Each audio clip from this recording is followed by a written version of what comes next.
Now, cash-strapped Pakistan is still hopeful of an International Monetary Fund package, and in a last-ditch effort to secure the loan, it is planning to introduce new taxes to appeal the international fund. Now, Pakistan plans to introduce new taxes and raise revenue by $750 million just day before the financial year begins on the 1st of July.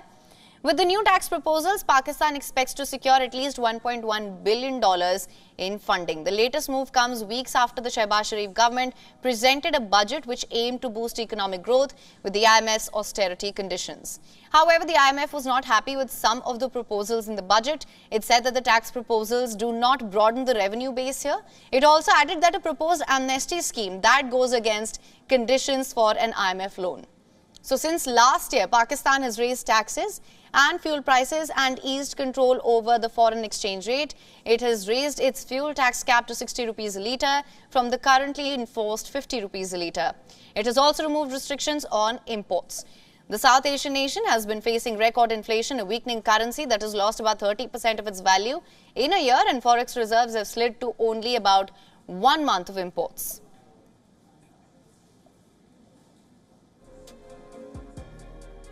Now, to discuss this further, we're now joined by Mr. Syed Javed Hassan, economic columnist and former chairman of Economic Advisory Group, joining us live from London. Welcome to the broadcast, sir. Thank you very much for having me on. Now, sir, what will be the economic impact of the new tax proposals that the Pakistan government intends to introduce? Well, they will be harsh on the middle classes, the upper middle classes as well.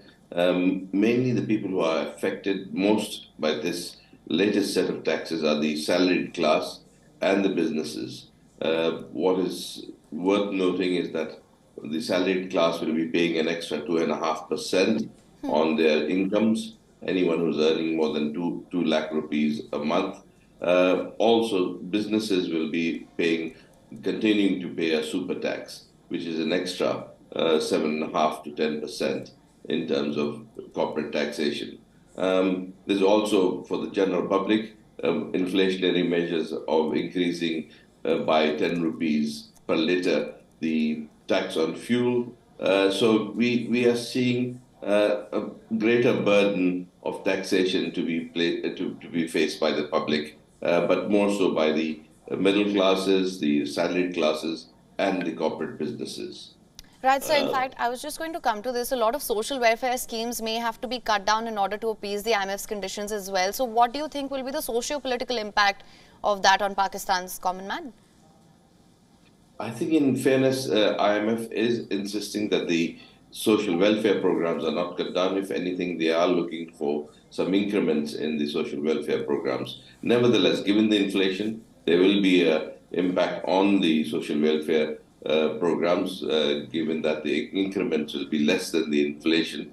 So I think all of this will mean a greater level of poverty. There'll be, as we have seen, an increased joblessness. Unofficial estimates of joblessness run into 11%. The official numbers are closer to 7%.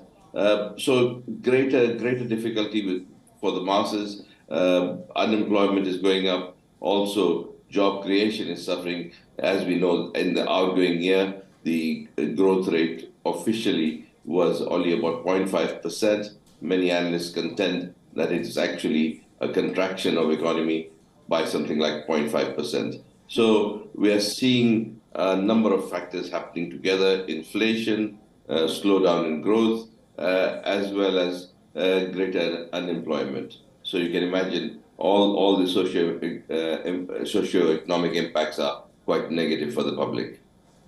Right, sir. Now, Pakistan goes to poll this year, and ensuring economic growth will be a priority for the Shehbaz Sharif government. However, that may clash with the IMF's various conditionalities here. So what can the Pakistan government do to maintain this rather difficult balancing act? Look, there is very little choice Pakistan has at this moment but to accept some of the harsh realities that IMF conditionalities bring. Without IMF on board, Pakistan faces the worst prospect of defaulting.